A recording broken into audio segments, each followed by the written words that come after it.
Hello, everybody. Welcome to our live stream, which is on a Saturday. I don't know about you, but this has confused me quite a lot, but it is so worth it. We have a guest who is from Australia, and I didn't think it would be fair to make him chat to us at 1 a.m. He's already doing enough by staying awake to chat to us today. Hopefully that means we can have some people who maybe normally miss this when it's live actually talking to us live. I see we've got loads of people here, lots of names I recognize who have managed to deal with this time change. I'm liking it because it's daylight here in the UK, so I can actually film this using daylight, which is fantastic. I'm sure a lot of you guys already know Chris. If you're in our Facebook group, you've probably seen a lot of his YouTube videos. If you've seen my YouTube videos, you've seen Chris's influence because he's helped me with so many of my thumbnails and titles and everything I do. Chris is an author. He does lectures on cruise ships. He does all kinds of stuff. But this is his first YouTube live stream. I've told him that you're going to be very nice to him. You guys are always very nice.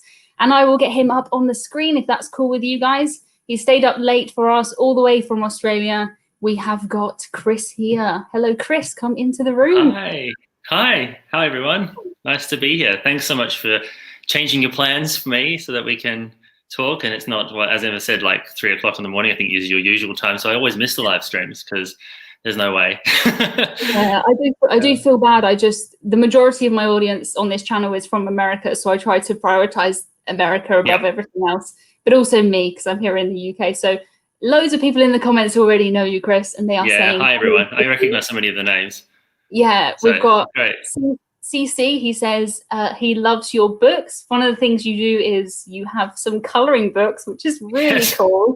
I'm actually in them, and I use that. Yeah, you are. Hang on a second. I think I've got your picture here somewhere. There's some. This is a Cunard one I've got, but you're in the P&O one.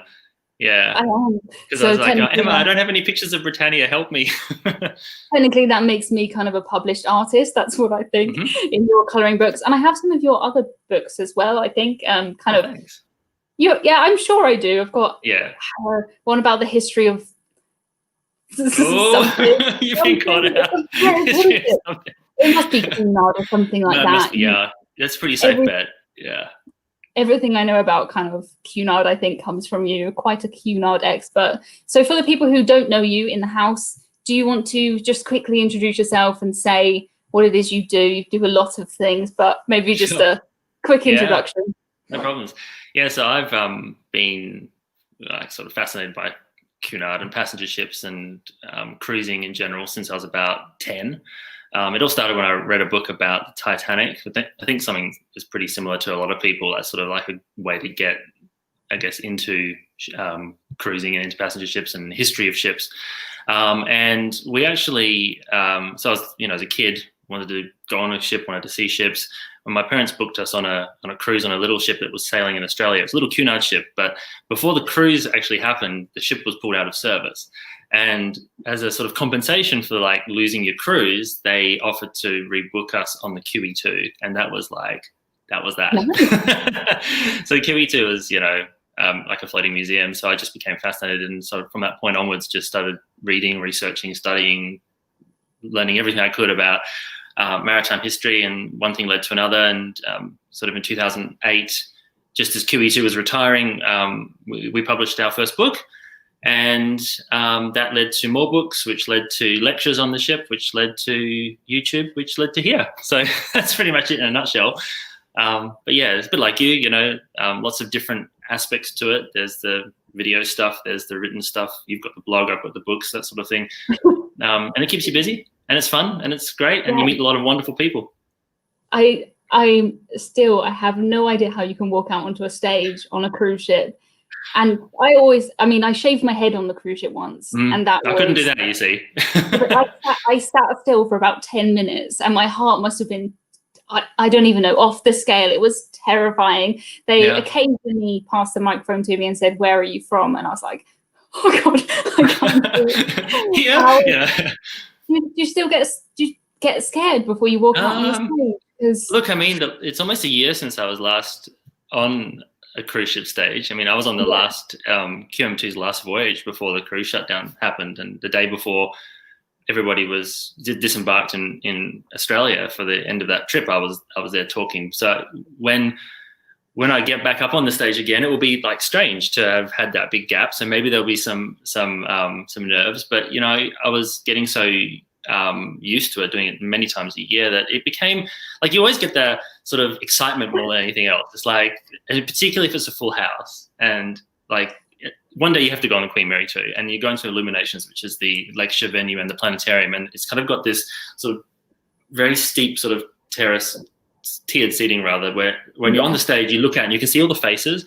Like a lot of them, you can't really see the people's faces, but on the Queen Mary 2, you can. So you can see, like, if it's a full house, like 800 people looking back at you. And it is really exciting. And then they're there to hear about passenger ships and history, and it's just wonderful. So I guess that's what gets you over the nerves. But the first time, yeah, absolutely. In 2008, like, I'd never given a speech in front of a big audience like that. I was a terrible public speaker at school and all that sort of stuff.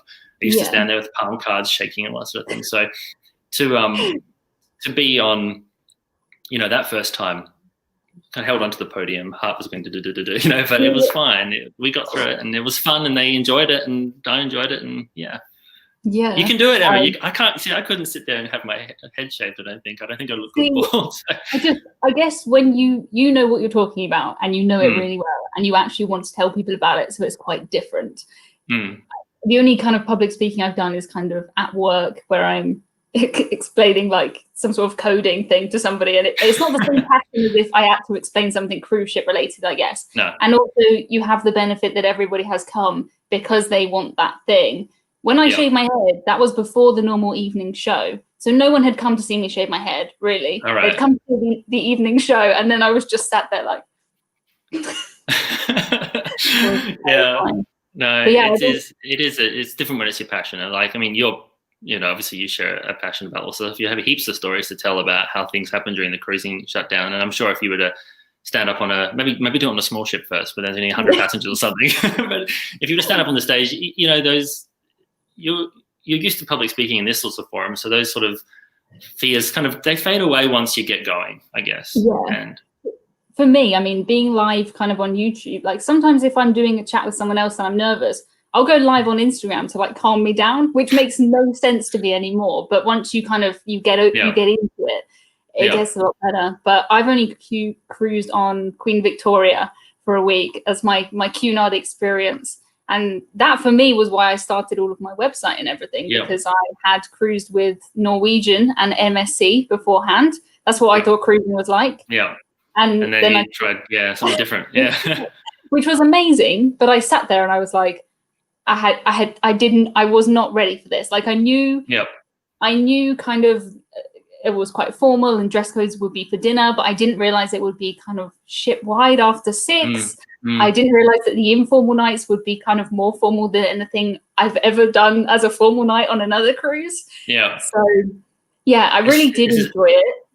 But it's a bit like the difference between for us in Australia, we have a brand here called P&O Australia, and it's, you know, I mean, I've spoken on board because they've got the same heritage as P&O UK, so people have an interest in the history, but like the ship is just so casual. People are just there to have a good time. They come to the lectures because it's fun, but then they're off to do something else. There's sort of no mingling afterwards to talk about history with people.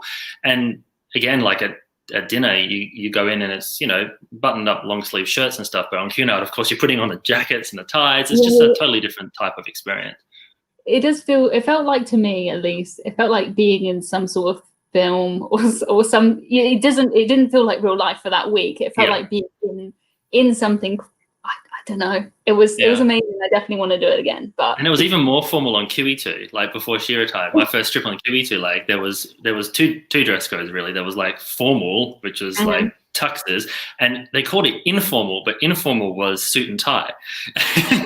So even when, you know, so I was probably 11, I think, when I went on board the first time, and there's pictures of me with my little tie on and stuff at the dining table. You know, it was very formal. That's so sweet. We've got loads of cruise YouTube royalty in here who've come out to see us. Thank you. It's very nice to see you. For Travellers, we've got Sean and Steph in here. We've got Paul and Carol in here. Probably more people I've missed, but thank you guys so much for coming on a Saturday to watch this. This is That's lovely, yeah. Gonna confuse my week, but it's quite nice to have some different people who are awake. I do always feel bad for Australia always being asleep, but Yeah, so when it comes to kind of Australian cruise lines, I know nothing. I know you have your own Australian versions of a few of the cruise lines that we have. Yeah. But what if I'm in Australia, what are my kind of biggest options there? Because I don't know. Well, I mean, the most established cruise line here is P&O Australia. They actually, so there was P&O who had, in the 80s, they had Oriana here, which was an old ocean liner. And then there was a company called Sitmar, and they had a ship here that was called the Fair Star, which was another old, it was actually a troop transport originally when it was first built. And they used to do cruises out of Sydney, had been refurbished and stuff. But then P&O purchased Sitmar, and they actually merged most of Sitmar into Princess, which it also owned. But they realized that Fair Star had something special. Like, she was super casual, she was old and run down, and you'd sort of look at her and go, oh, it's not that great. But the Aussies really liked her. Like, it was cheap and cheerful cruises out of Sydney. You could go there for like a weekend and just have a really good time, and the ship was just really, really cash. So they kind of established that as P&O cruises for Australia, and that's how that sort of all started. And then Fair Star was just so popular that, you know, NCL tried to do cruising in Australia in the 90s and early 90s, and Cunard did with that little ship I mentioned before, and they didn't last because the market wasn't quite ready for it. But over time, like particularly in the 2000s and then in 2010s, it's really grown. So like P&O Australia has had 5 ships before the shutdown, and then they're really sort of jigging things at the moment. But then a lot of the other cruise lines now have ships that are based either part-time or full-time in the Aussie market. So Carnival has Carnival Spirit and Carnival Splendor down our way. Princess they used to send Sun and Sea Princess to Australia back in the day. Cunard had Queen Elizabeth here, which was just wonderful. And of course, that was, you know, a big thing for her as well when they had the shutdown because the ship was so far away from Southampton. And then, you know, Celebrity had Silhouette, or rather Solstice here for a bit. And they sort of just based them here. So you can get like access to a lot of the different cruise lines in Australia now and doing Australian cruises. And also like from Australia across to New Zealand and back.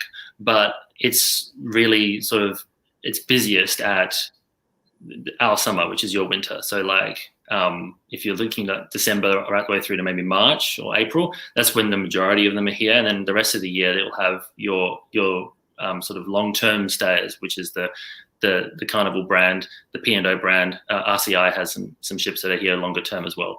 But at the moment, Emma, as you know from our conversations, there, apart from a few little local ships, there are no cruise ships in Australian waters. It's very empty. It confuses me because I make videos saying this is when I expect the UK to cruise again and America, and I can kind of understand this. But when I look at Australia, I don't see why can't you be cruising yet? Like I understand not letting people like me go to Australia and go on a cruise. That's fine. But can you not do domestic cruises? Right. Why? So I was just start by saying that there are a few small cruise ships, like, you know, 50 passengers, 60 passengers, that are sailing here, but they're Australian flagged. So the rule is it's like covers cruising, but also international travel by aircraft and as well. That is only Australian flagged cruise ships can come into Australian ports. So all the foreign flagged cruise ships can't, which means that even like P&O Australia, which is based in Sydney and it has like its team here and all that sort of stuff, and it's ships that are based here full time, they're flagged in London, and so they can't come in. Look, different states in Australia have had different responses to COVID. Some states have had no COVID no community transmission since May. It's been like remarkable, and other states have had outbreaks. And so what happens is each time you sort of think that things maybe for opening up domestic cruising within the country start opening up, there might be an outbreak somewhere, and then it's just so. At the moment, I think, you know, they're taking such a cautious approach, which has allowed us to go about our daily lives very normally on a day-to-day basis. But the idea of, I mean, they've already hinted that the international border will remain closed for all of this year, unless there's some very specific travel bubbles, maybe like New Zealand or something. And until that gets lifted, I can't see cruise ships. You're laughing at something. What? No, I just, I was thinking that something's happening on the screen that I haven't seen. no. It's just, you say the whole of this year and you think that's ages. It doesn't. We did the whole of last year in this same situation. So yeah, because at first it was like, I think everyone at first thought, because I remember we were on QM2 when it started to get out of control, like not on the ship obviously, but around the world, and we were sailing across the Great Australian Bight and sitting there. I mean, there's TVs on the ship, and obviously in the bars and stuff, they had CNN or whatever up, and there's like these outbreak alerts and all sorts of stuff. And then we go off and have afternoon tea, and we'd be sitting there watching the sea going by in this completely different world, thinking, what's happening outside? What's happening to this world? And then the ship got to Fremantle, and the cruise pause started basically when the ship was there at the end of that segment of the voyage. And then she left, and all the other cruise ships sort of floated around, and then they left, and they all ended up going, a lot of them went up to the Philippines to anchor up there. And I think for a little while people thought maybe 1 or 2 months and whilst everything gets back under control. But because it didn't get under control, the cruise, globally, the cruise ban's just sort of been extended. And it's the same in New Zealand as well, as far as I'm aware, is that there's no cruising in New Zealand either, except for the locally based ships. Yeah, I mean, I kind of feel like it's better that you guys at least you're just saying that it's not the same situation as it is in the UK and America, where they say, oh, we're going to start in 6 weeks constantly, and then they just I don't know if they believe it a lot of the time or not, but here, well, we've got the Saga cruise line that are requiring vaccines, and they're planning on starting up pretty soon. I've booked a Princess cruise for the end of August, but I have booked a British Isles cruise, which I think you'll be happy with that choice.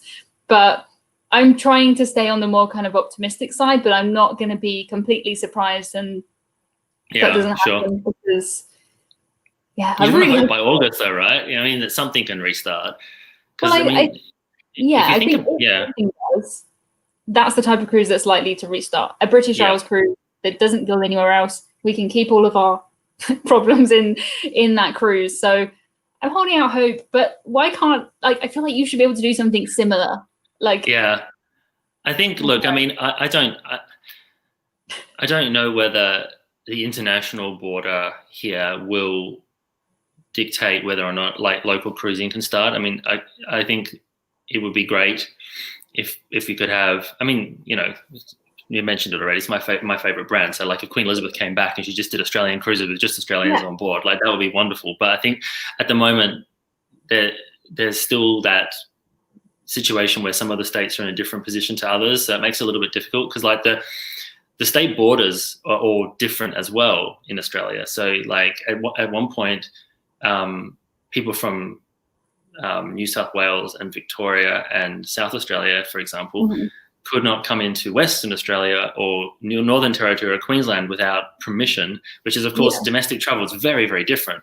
But the flip side of that is that these outbreaks on the East Coast are getting dealt with, relatively quickly compared to the rest of the world. And the states that haven't had an outbreak, they haven't had an outbreak for so long. It's just, it's like you're living in this weird universe where it isn't really impacting your the way you can go out and stuff as much as it is where there's outbreaks all the time and stuff. So I think people in general are quite supportive of all of that because it is making the day-to-day life. So those of us who love, missing cruising, we've got kind of these 2 points of view where you're like, I really want to get back on the ships, but at the same time, I really like the fact that we don't have to worry about these sorts of things, which is quite unique at the moment, That's a strange one. If someone said to me, you can go back to normal life, but you have to stay here, or what we have now where I don't go outside.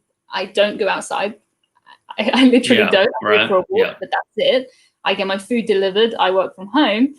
It would be nice to be able to go to the pub or a restaurant or something like that. So it's a tricky kind of. What you have seen here as well is in many of the places in Australia, because the scale of this country is enormous. I think we've spoken about that before. It's just massive, and you've got states like Queensland and Western Australia and the Northern Territory, which is another big area. That they're so huge that even though the state might be closed to the rest of the country and the world, there's plenty of opportunity to see things within the state. So you're actually getting situations where like there's so many people traveling within the state that you can't get bookings for these places until like next year because they're full. And so from a local tourism perspective, that's been good. But the people who are reliant on international travel or domestic travel or cruising or, air flights and all that sort of stuff, I mean, obviously it's having a huge impact. So it's a difficult thing for the governments and stuff to manage.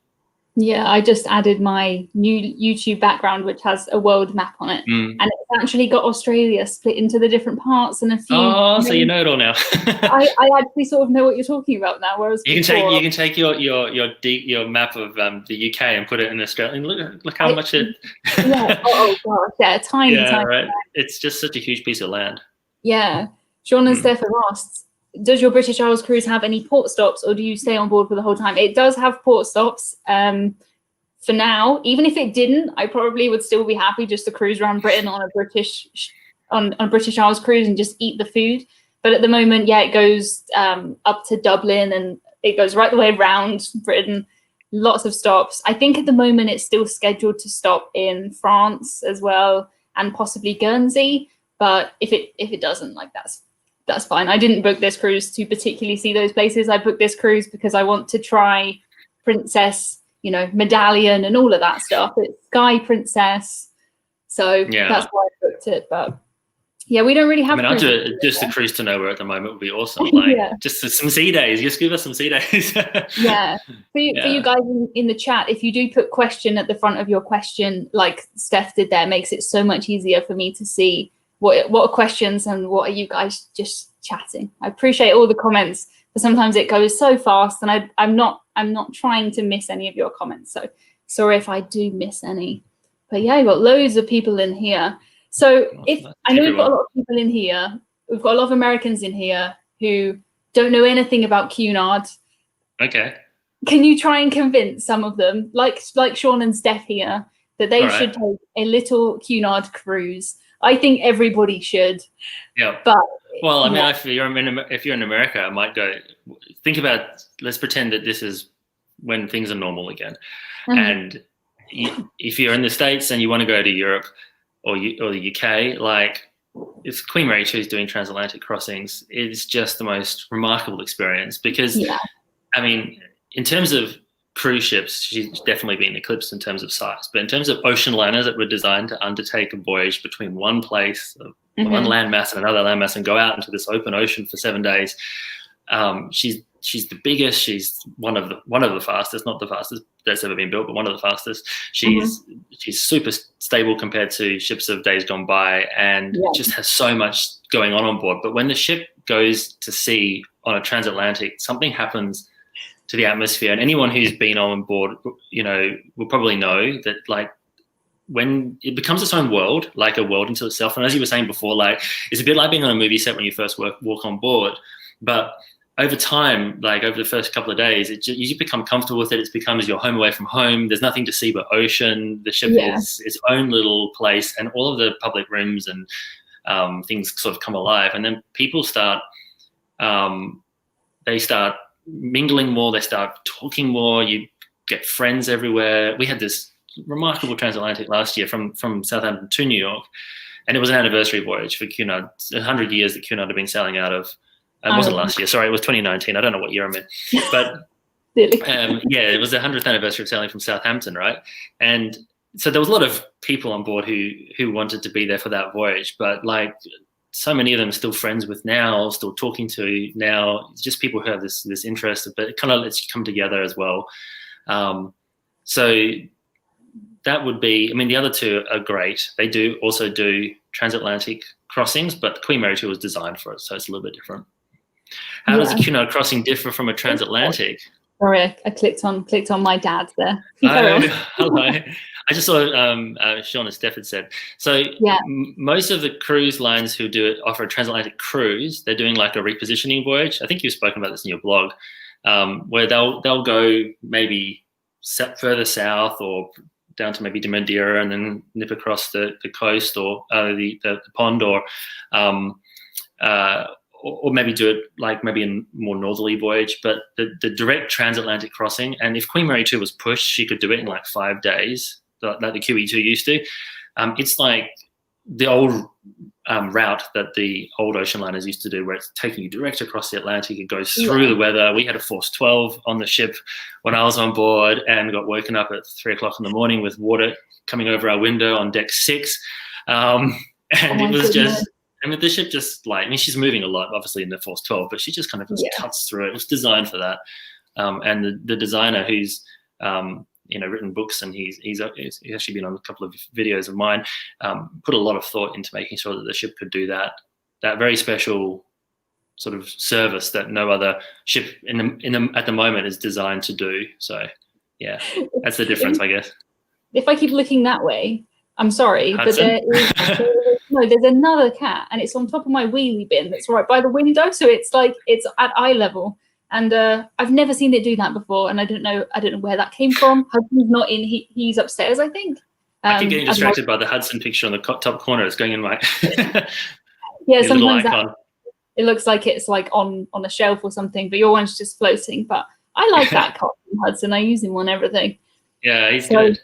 Yeah, my dad says take a Cunard cruise now because they may relax the dress codes and it will never get back to what it is. Do you think they'll ever do that? Because there will be. Look, I know when Queen Elizabeth came to Australia, they she was going to be here. The original plan was she was going to be here until like next year, I think. So it was going to here and up to Japan and over to Alaska and then back to Australia. And they did relax things a little bit. They changed the dinner times around a bit. They actually sort of Australianized, I suppose, the dress code a little bit. Mm-hmm. But a lot of the regular Cunard travelers, they just love dressing up. So I don't think for the foreseeable future it'll go away. But to your dad's point, Cunard on QE2 was much more formal than Cunard is on these days. So things do adapt and they do change. And I guess they have to change somehow, sometimes, otherwise you'll lose all the new travelers. So I think it's trying to find that balance. Yeah. It's tricky. I like it. It is I think the unique selling point is that it is that classic cruise, isn't it? It's like walking down the promenade in like a proper, proper dinner and all of that stuff. Sean and Steph say that would be perfect for some major wave action. Yes, they're fans of absolutely. The wave. Yeah, I saw my first live bow wave on the Queen Mary too. Like the bow goes. Actually, it was funny because I was totally unprepared, right, for this experience, because and it's just silly as well because I should have been, but I didn't have any of my good cameras with me. I was just traveling with my iPhone, and it's 3 o'clock in the morning, and we're standing there. There's a room on the ship. If you pull up the deck plans, you can see it's under the bridge. It's called the Atlantic Room, and it's got sort of a forward view because they shuttle the lines and stuff to stop the light from interfering with the bridge. But this one's set back so you can still see out. And we're standing there, we're peering through it, and you can see like the waves coming over the front of the ship, but trying to get it on the camera is just impossible. You just see this, you hear this noise, but you just see this like black screen, right? And then the next morning we're sitting there, it was probably 7 o'clock or whatever time, daylight is, in November. And in the front observation room, and they pulled up all the blinds, and just holding the camera every time the ship goes down. Nothing happens. We're like, I want to get this bow shot because I need it for a video. I need it for a thumbnail. And then right when I was about to give up, it was so good. So yeah, there's definitely, I loved it. There's two types of people that cruise, and it's the wave fans who seem to be all around me, and the people like me who I don't want a single ripple. Like I want it to be as flat as possible. I get too seasick. It just makes me feel sick even thinking about it. But the thing is, like Emma, is that I was happy with. We had probably about 6 hours of awake time. Sorry, what? Hudson's here. So hello. Oh yes, the special guest has arrived. I was just saying that we had probably about 6 hours of awake time with that kind of weather, and then it kind of calmed down. And it hadn't been smooth, by any means. But like, I didn't personally want Force 12 from Southampton to New York. That'd be too much, right? But I did want to see the Atlantic. For me, it's a long way to go, and I did want to see that. So it was nice to actually get that. But Yeah, I like smooth travel as well. That's not for me. If anyone's interested in waves, look at Chris's videos after this, because you have full videos about waves and stuff. And I do, and I love the comments I get, because it's like, that's not a wave. I've seen worse than that. I'm like, yeah, I have. I don't doubt you have, but I haven't been able to film it. Sorry. Yeah, like where's your video then? It's in your mind. That doesn't help us, does it? But yeah, not my thing. But I know a lot of people love that stuff, so yeah, you can keep it. I think. We have a question that says, "What is your favorite P&O cruise ship?"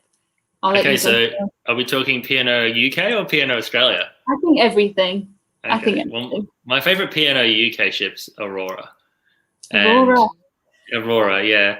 Happy to do that. Oriana was probably very close, if not equal to Aurora, although I only traveled on Oriana once. I've been on Aurora a few times. And I think a lot of that comes down to the fact that she's got this like one-off unique design. She is built strong. Like she's a strong, well, hello, Hudson. He does not want to say hi. Oh, no. Do you know, Emma, on the Queen Mary 2, you could take him across the Atlantic. There's a place on board that they have for cats and dogs. So I don't know if he would like that much. No, they didn't. The dogs didn't like the Force 12. I'll tell you. There we go. That's better, isn't it? Yeah, there we are. Well, my work here is done. Now you can have some Q&A with Hudson. Yeah, it breaks my heart even putting him. You know, when you take a cat to a vet and you put them in the car for 10 minutes and they make the saddest noises that you've ever heard. The thought of just taking him to the cruise port. If I was relocating, if I was moving to America, then great. But apart from that, I don't think so. I was flying once, and before the plane took off, we pushed back and was taxiing along to the runway, and the airplane makes all the weird noises as the flaps are going down and all that sort of stuff, and then we hear ruff, ruff, ruff, ruff, ruff, ruff, and then it stops and ruff, ruff again, and it's like, what is that? And then the flight attendants after the plane took off said there's a dog in the animal storage, which is right underneath where we were sitting, and the poor thing, it must have been like the airplane's lifting off, it's turbulent, it must have been so terrified. And then it went quiet for the trip. Must have gone to sleep or whatever. And then as we were landing, Seamus started barking again. The poor thing. I did feel sorry for it. How confusing! Like it's hard right. As a human being. Clue what's going on. Yeah. Oh, poor thing. But yeah, unfortunately, I guess if you have to fly with the dog, then that's how you have to do it. But that's how you have to do it. Yeah, I would. Favorite P&O Australia ship was probably Pacific Jewel. So. Let's not talk about that because it's a sore point. That she's sitting there and being scrapped now. I like the Jewel and the Dawn because of their interesting history as well.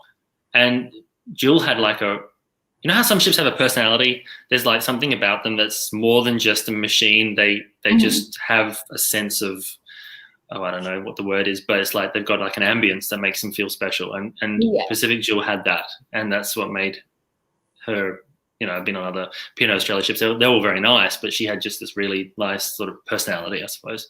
Yeah. Sounds a bit weird, but... I haven't cruised on them, but I look at them and I just think they look very princess to me. Well, yeah. I mean, they were designed by Sitmar, but they only they went into service for Princess, and for the majority of their lives, they had the big Princess logo on the funnel, and they're kind of that quintessential. Actually, it's funny because when the cruise shutdown was happening and they were talking about Regal Princess in the news, they kept showing pictures of Pacific Dawn when she was Regal Princess. And of course, as a cruise person who knows this, I'm like, that's the wrong ship. But no one else knew. It just looks like a pretty princess ship, Yeah. Yeah, I hate that when here. So when I don't know what happened on a P&O ship a while ago, there was someone dressed as a clown or something. I don't know, but it made it to the mainstream news, and they showed a picture of a P&O ferry, like an actual P&O ferry, and I was like, that's nothing like Britannia, like not at all. So for me, the only P&O cruise ship I've cruised on is Britannia so far. Yeah. But I have booked Aurora for next Christmas. Oh, she's lovely. You'll enjoy her. Yeah, I hope, because she's the smallest and oldest now, isn't she? I think so. Hopefully they don't decide to get rid of any more, because if they do, I think... No. Can't get rid of Aurora, please. Okay, nothing official, of course, but that's my please. Yeah, I hope not. We got a pretty good price on it, and just looking to relax for. I think it's more than a week actually, which for me is quite a long time because normally I do a week. Time. So fingers crossed that will be all right. She came down to Australia a few times as well on a world cruise, which was nice because I could do some like lectures and stuff on board when it was here. But when the P&O UK ships come to Australia, it's really confusing for people here because there's the two brands. They both got different liveries. They're both called P&O. Yeah. One's sort of, I don't know, semi-formal, and then P&O Australia is like totally not. So it's a very different experience between the two. Yeah, I think I spend ages trying to explain like TUI to German cruise line, Marella, British cruise line, Thomson, TUI, like that. Oh, that's enough to confuse me. So yeah, right, yeah. Yeah, I think a lot of people here don't realise that P&O Australia is different from P&O UK. Yeah. But to me, because I've been looking a lot into it, the reputation I get is that it is a party. Like it does just seem like it's very fun. Like it's fun, but it's also one of the things that I thought was really interesting. Like on board was just you have certain things that you don't necessarily expect you're going to have. So we had on Pacific Jewel, for example, there was canapes and drinks brought to the cabin every evening. Which was totally unexpected, and it probably was because it was this last voyage. They were doing a few little things that were special, but so it had that. It's comfortable. It's friendly. It's familiar. It's casual, and it's fun. But it doesn't. You don't book it thinking you're going to go on something where you're going to have to be in formal wear, which is nice. I mean, people like that. So there's the different. I guess that's the thing that's great about cruising now. Well, before these times, whereas there was so much choice, you could basically find a cruise for every different kind of person, which was really good. Yeah, it's weird to me because here in the UK, the cruise reputation is that it's for old people, it's boring. That was your website, wasn't it? Yeah, that was my website, yeah. But when I speak to Americans, they say like, oh, I don't want to go on a cruise because it's full of drunk people. And I'm thinking like, that's not what we see here. But I guess a lot of people here think it is all Cunard. Yeah. P&O's not like, that formal, really. I think even within like the different brands, even the casual brands or the less formal brands, there's different experiences you can have within the ship itself. Like we did a Caribbean cruise on Enchantment of the Seas, and there was all sorts of different things within that same ship. So there was like probably the most energetic bingo I've ever seen, where the prize, because it was a 5-night trip, so the first day out, they had bingo, half the ship's there, and the prize for bingo is an upgrade to the top suite because they hadn't sold it for that cruise, so of course everyone goes to bingo to try and get an upgrade, which is awesome. So it was like, and it was so energetic and fun. And then there was like another massively energetic art auction, which was just hilarious to watch because the auctioneer was so over the top. And then there was belly flop competitions on the top deck, which of course isn't everyone's cup of tea, but it's like totally. And then at the same time, they had the captain's cocktail function, and it was people dressed up in ties, and they congratulated a man for being the most traveled person on the ship, and he'd been on like for 3 years or something. If you combined his traveling, it was crazy, like a crazy number. And everyone's wearing, dressed up for that formal night. And so it's one ship, but it has lots of different things for different people. So I don't think that the characterizations are necessarily fair, No, I'm a big fan of Princess, and I like Princess Zumba. Princess Zumba on sea days. I got up earlier to do Zumba on sea days than I did today, just because it was so much fun. But the thing is you jump in Zumba and then the ship moves like the tiniest. It's enough to make it really confusing. Like you spin and then it's like it was slightly lower or slightly higher. Nothing Not a good thing for balance, is it? No, but then you look at the people who do acrobatics on the stage, and I'm thinking like I can do a 20-minute Zumba exercise class, and you're up there, spinning on your head with someone like. Yeah. Like on that QM2 crossing that I mentioned before, none of the entertainment was cancelled, right? So fortunately, the worst of the weather wasn't in evening time, but they had floor shows, and the ship's moving, and you can see like the strain that's putting on people's legs to stay standing, but they don't fall over. It's amazing. Yeah. I would be so bad at that. And on Cunard, I just remember all of these amazing dancers, like ballroom dancing. I would just watch them for ages at afternoon tea. When I first started the cruise, I was thinking, how am I going to fit in another meet? Like you can fit it in. You can definitely fit it in. You make space for it, don't you? Yeah, the further you go into the cruise, you get used to it, and you get home and you're like, how am I supposed to go between lunch and dinner without this? Oh, it was so good with it. Like everyone had the white gloves on them. Yeah. And, yeah, the harpist and stuff. But you know what's also funny? So that's in the Queen's room, right? You on Queen Victoria, weren't you? Yeah. So there's the 2-story Queen's room, and it's all very formal with chandeliers and the big ball dance floor and the big curtains and stuff. That's where they host Zumba on the Cunard ships as well. So back to your comment as well, you got this like ballroom and people are doing Zumba dancing. So it's interesting, you know, like it is a formal experience, but that's from 6 p.m. onwards. Like during the day on the Cunard ships, it's pretty cash. And you could even do jeans into the dining room during the day, not at night by any means, but so it's very no, it's very casual. Yeah, for me this year, I think I've worn jeans about once, and that is the most formal thing that's happened. Well, in 2020 for me was wearing jeans. Informal is like leggings or pajamas, whereas on a Cunard cruise, informal does not mean jeans. Like no. Informal means no tie, and maybe there's I think it's pretty much always a jacket still, but yeah, you can get away with no tie if you're a gentleman. I would say formal nights is. For women, it's wear something you'd wear to a wedding, to your prom, like that kind of proper dress, and then any other thing you'd wear out that's really nice is informal. But you know how you have all those clothes that you've had for formal occasions that just sit in the cupboard. That if you go through there, if you've got 7 of them, 7 outfits, book a Cunard transatlantic and do it, right? Because what else are you going to use the clothes for? You're just doing yourself a favor. Yeah, I had a couple of things I bought for like award ceremonies that I wore one night, and it's the perfect Cunard outfit. So I need to get back on the Cunard cruise.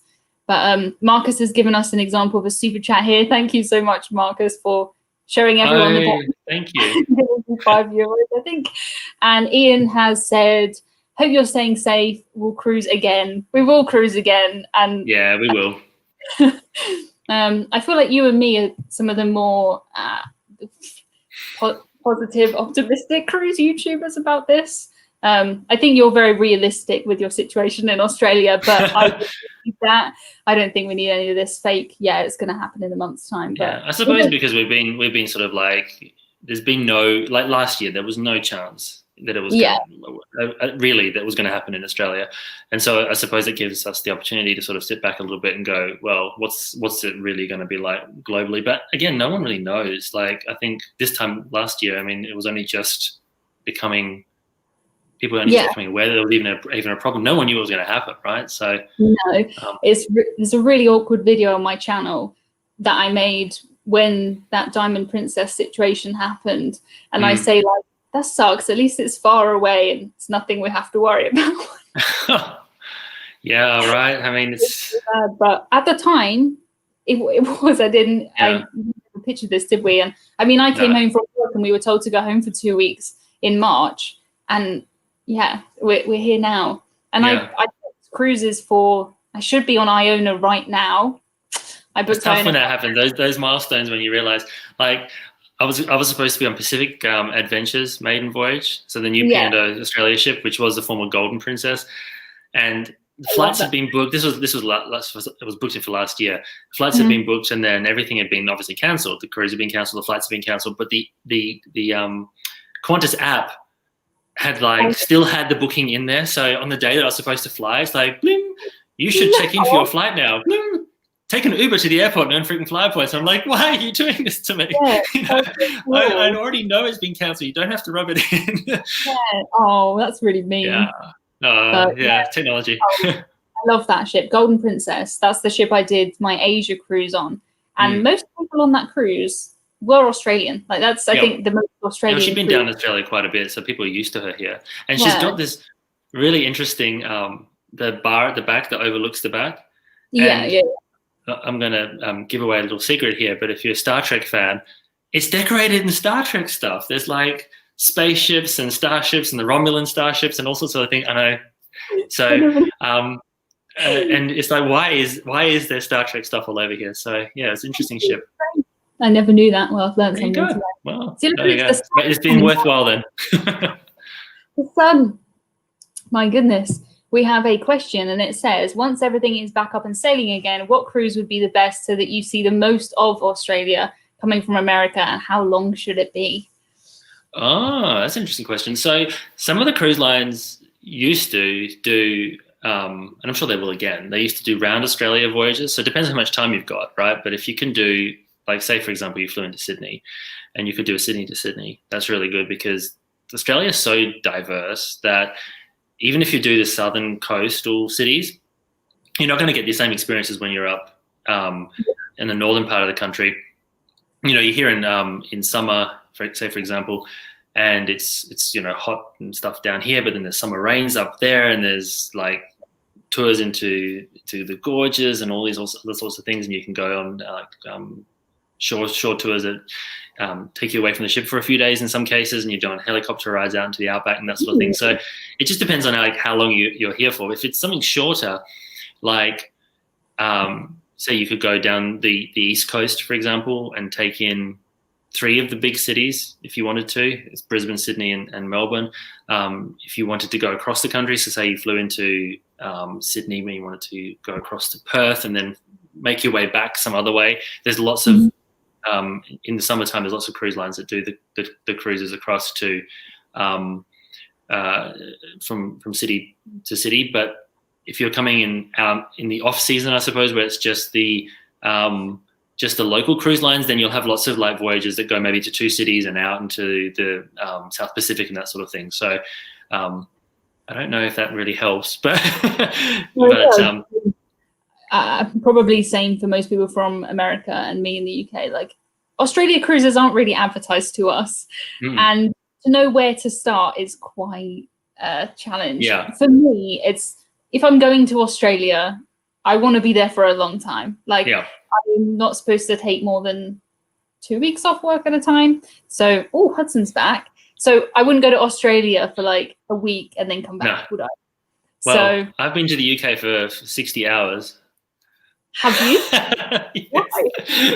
I was asked to do some interviews with BBC, and I thought the opportunity is just too good to miss. So it was like about 60 hours maybe on the ground between flying in and flying. It sounds ridiculous, but it was awesome. That's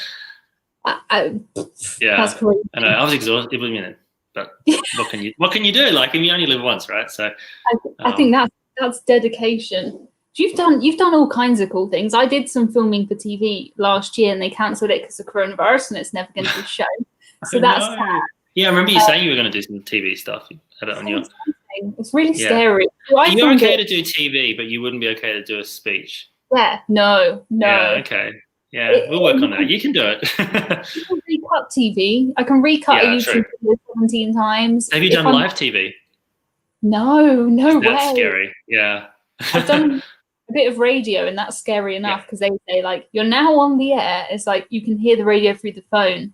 That's scary enough. But that only happens when I have to defend the cruise industry pretty much, and someone's unhappy about something. It's never a good thing. But have you done live TV? Yeah. Actually, there's one TV studio over in Sydney. Like, it happened when the Cunard Queens were in together. So like, it's a big deal, and everyone wants to know why these 3 big ships or 2 big ships are in this city together. And this actual studio is like a little satellite studio, and it's on Main Street, and it's basically just a room with a glass wall that looks out over the street. And there's a chair and a camera, and there's a tech person who wires you up, and there's a screen so you can see the presenter.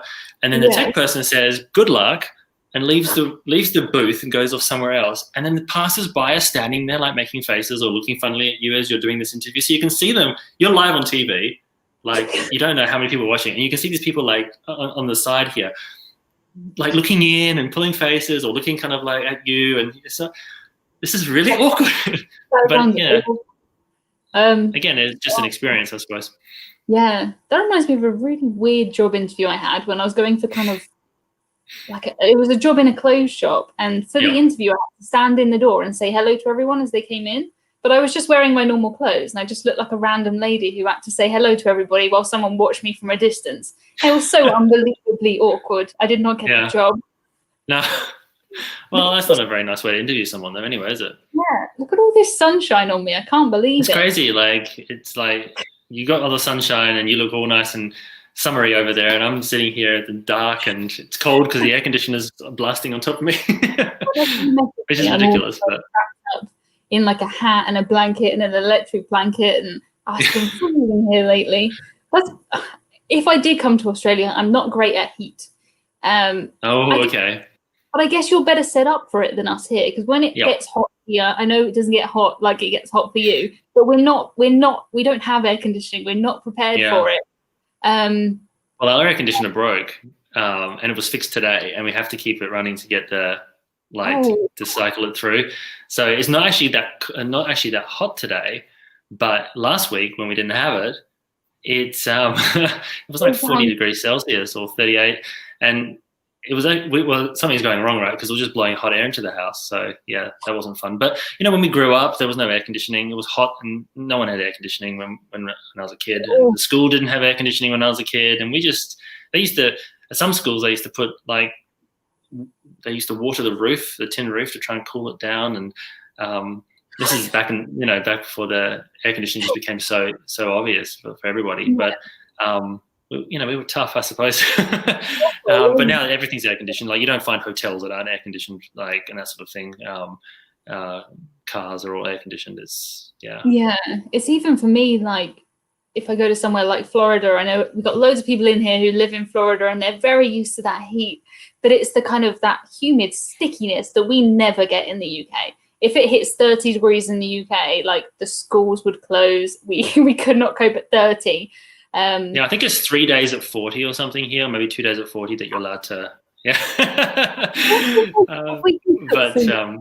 Temperature like you shouldn't be living in that, but you're used to it. So I mean, that sounds like one reason why going on a cruise would be great. Fantastic air conditioning on a cruise ship. Yeah, actually, now I'm thinking about it, that comment before about what to do if you're coming over from America and stuff.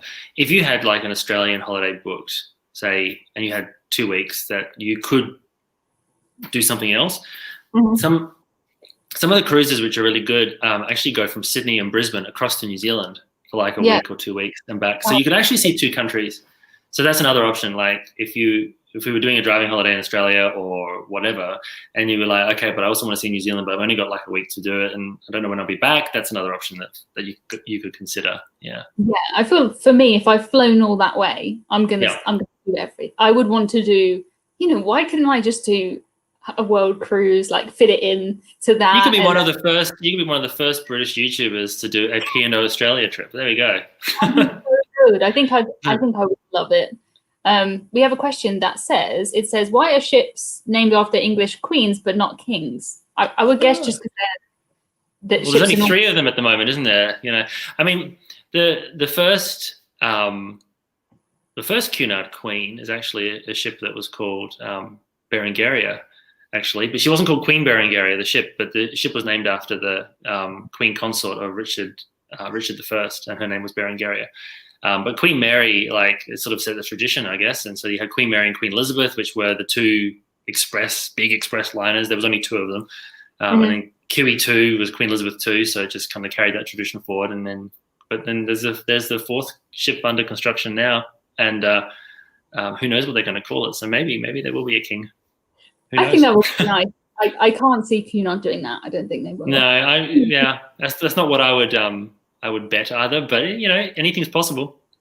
Yeah, I think just because they're normally women, aren't they? Normally female ships. So yeah.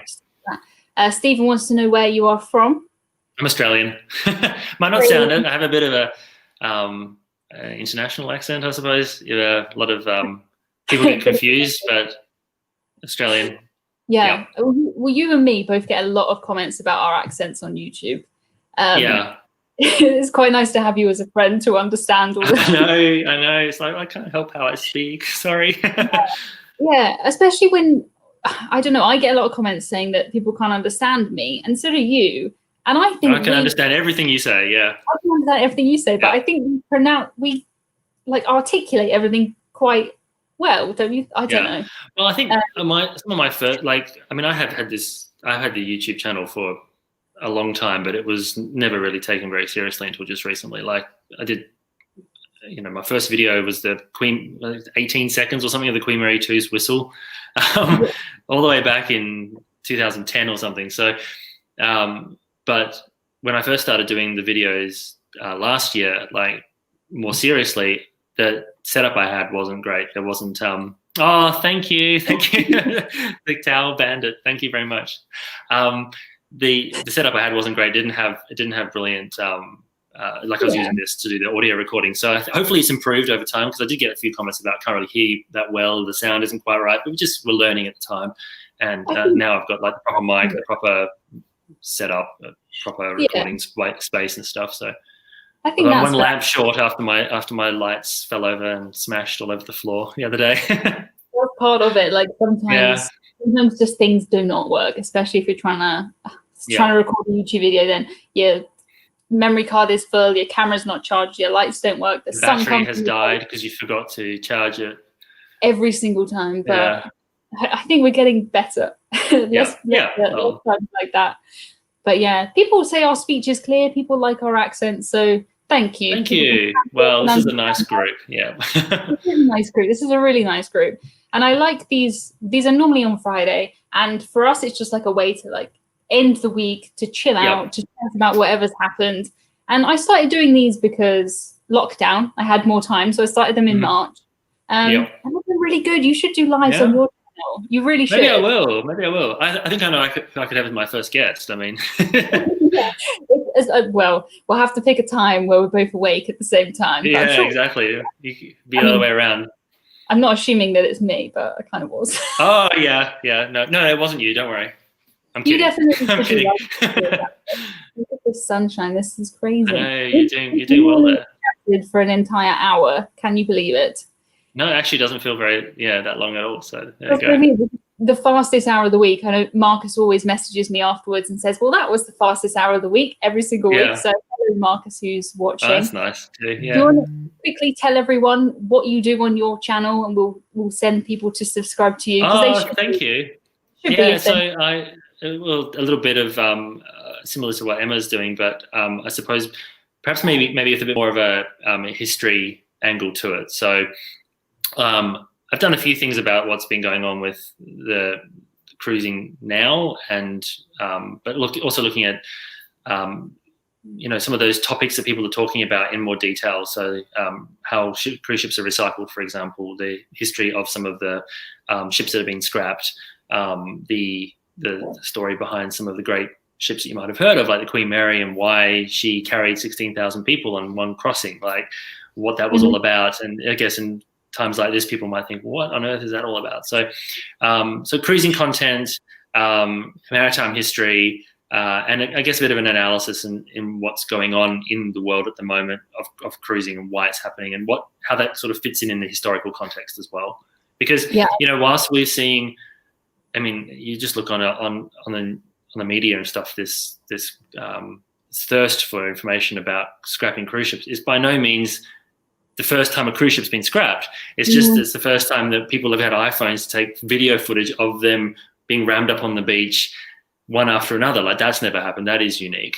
The number of ships in Turkey and in India at the moment all lined up together, that is unusual. But pretty much every ship that you've ever heard of from history that didn't get lost, sadly, during conflict or anything like that, would have ended up being scrapped, because there's only about 3 or 4 big hotel ships around, So I think people just are aware of it now because of what's happening, rather than it being something that's necessarily brand new to the world.